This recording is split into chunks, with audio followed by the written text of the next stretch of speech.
So this one, we got to do some factoring first, right? Now, usually we would look for any greatest common factor, really common factors. And it's got 12, 16, 9, and 12. The 9 is going to throw off the 16 right there. The 12 would work though. So I don't see any greatest common factors to factor out first, but it's something that you should always look for with any of these expressions, because if you can, you should. This one just doesn't have any. Well, 1.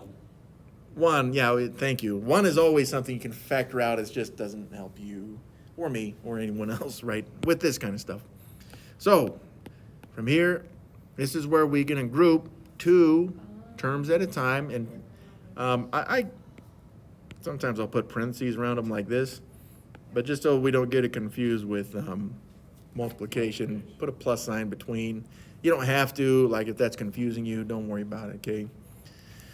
But it may be good to see these because we need to factor these 2 terms at a time. So I'll actually just kind of use some transparent writing on this. So, all right, so let's get started here with the right marker. There we go. All right, so I'm going to factor out something from the first 2 terms. It's a 12xy plus 16x. Some students would actually right here start with the x's because they're like, oh, I know I can factor out an x. I'm not going to do that. I'm going to wait just because I like to start with the numbers. So I got a 12 and a 16, right? Yeah, what can we divide both these by? 4. Now, if you said 2, you'd have to go back in and refactor out another 2, but it's good to notice that you can factor out 4 from both 12 and 16. 12 divided by 4 is 3. 16 divided by 4 is 4, positive, by the way. So I'm going to show the plus sign. Then we got the x's. We have an x from both terms, so I can factor out an x from both terms, which means that neither term will have an x. And then there's just the y from the first term, so I'm just going to take it and drop it into the binomial. You can't take the y with it. Now, another thing, it's not a common question, but I'll address it, is, well, what if this negative 9y was over here? You could factor that out, and in fact, you would still come out with the same factorization. I don't know. I suppose no one really finds that super exciting, though. Next up, we got negative 9 and negative 12. So right here, the negative 9 being a negative tells me that I should be factoring out a negative just to start out with. I don't really care about the 12 being negative. It's the 9 that I care about because it's the first term in this binomial. So I'm going to factor out a negative, but I see that both of these are divisible by 3. So let's set up our parentheses here. So 9 divided by 3 is 3.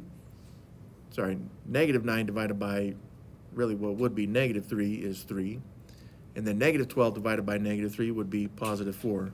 Now you see how, even at this point, at which I'm not finished, this other binomial usually will end up setting up exactly the same as the first binomial. Okay, so where this one is 3y plus 4, I'm really expecting this one to be 3y plus 4. Otherwise, this factorization is just kind of crap.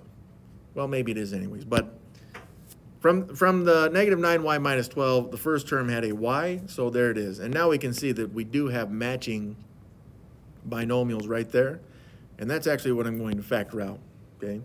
So I'm going to take that 3y plus 4, and I'm going to factor out what was left over. Well, from the first term, we had 4 x's, and then a negative 3. Now, just to make sure I don't make the same mistake, right? 3y plus 4, I don't see any common factors there. 4x minus 3, nothing to factor out there too.